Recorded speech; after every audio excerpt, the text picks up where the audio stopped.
Сәлем қыздар, бүгінгі сабақта біз интерьермен жұмыс, матамен жұмыс, өлшем алумен жұмыс жасайтын боламыз. Сіздерге ең бірінші мата түрлерін таныстырып өтейін.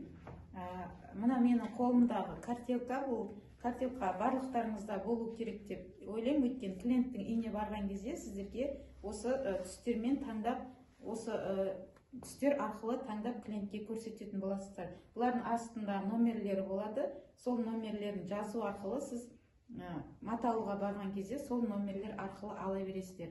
Мен қолымдағы матовый билер, ең көп тігілетін билер осы матовый билерден тігіледі.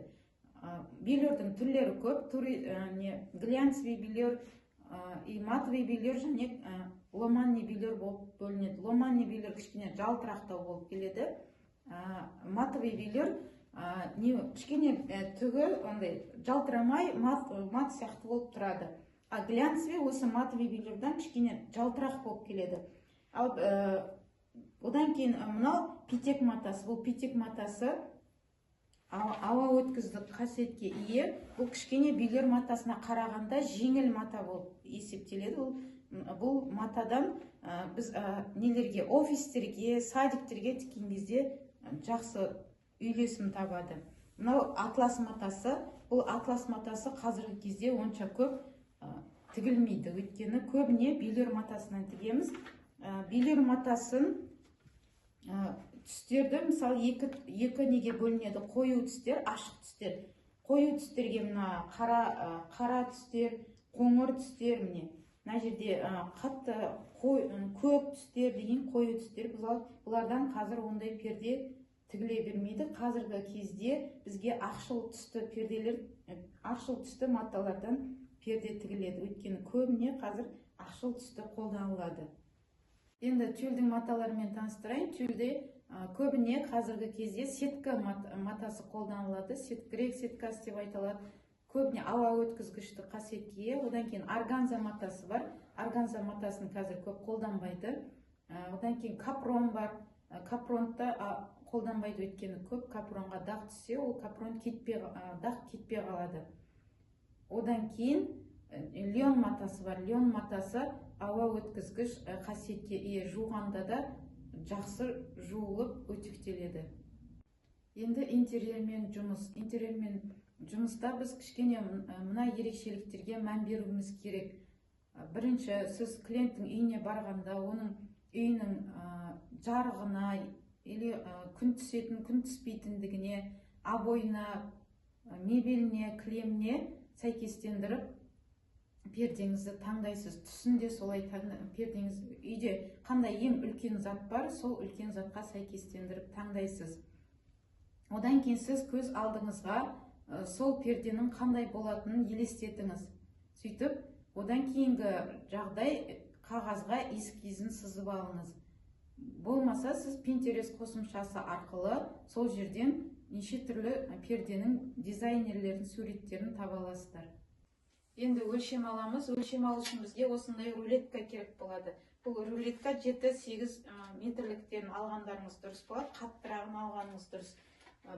Өлшем алудың 3 түрі бар. Биіктіктен төменге қарай, потолоктан терезеге дейінгі өлшем алу.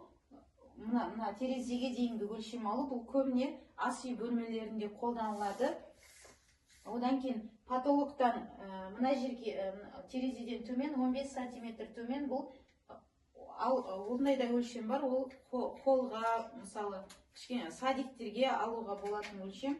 Одан кейін бізге көбіне бөлмелерге потолоктан жерге дейінгі өлшем алуды бөлмелерде, зал бөлмелерінде, детский бөлмелерінде қолданылады. Өлшем алу енді біз потолоктан карнизіміз жоқ болса, карниз жоқ болғанда потолоктан жерге дейін өлшейсіздер, ал карниз бар болса, карнизден жерге дейін өлшейсіздер.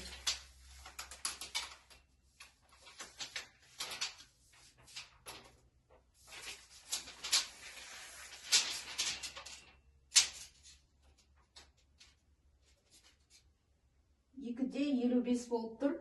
Енді біз бұл өлшемнен 2 сантиметр алып тастаймыз, сонда 2де 53 болады. 2де 53 алған кезімізде перде жерге салбырап тұрмайды. Енді енін өлшейміз. Терезеден былай қарай. Карнизіңіз жоқ болса 70-80 100 сантиметрге шейін алуға болады. Тоже терезенің мына шетінен де 100 сантиметрге дейін алуға болады, карниз жоқ болса. А если карниз бар болса, карниздің арғы басынан бергі басына дейін өлшеп аласыздар. Енді сіздерге өлшем алу барынша түсінікті болу үшін мен сіздерге сызып көрсетейін. Мынаны терезе деп алатын болсақ, терезе 1,5 метр деп алатын болсақ, көбіне терезелер 1,20 сондай метр болады. Бізге мынау потолоктан жерге дейін бір өлшем болады. Потолоктан терезеге дейін бір өлшем, потолоктан подоконникке шейін бір өлшем болады. Енді сіз карнизді былай өлшейсіздер. Міне терезеден карниз 80 сантиметр шығып тұру керек.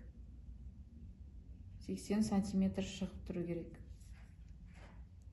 Ал карнизі бар болса, ол карниз тұра береді. Карниздің мына басына дейін өлшеп аласыздар. Мысалы, карниз 3 метр болатын болса, тюльді сіздер бірге бір аласыздар. Тюль 6 метр болады. Штор әдемі төгіліп тұру үшін сіз 5 метр, 6 метр ала бересіздер. 5 метр, 6 метр ала бересіздер. Одан аз алып қойсаңыздар, шторларыңыз әдемі болмай қалады. Міне, пердеміз осылай болады. Екі шетіндегі пердеміз, мысалы, мына жер 3 метр болатын болса, мына жерге 3 метр штор, мына жерге 3 метр штор, тюліміз 6 метр тюль болу керек. Немесе 5 метр, ең аз дегенде 5 метр тюль болу керек.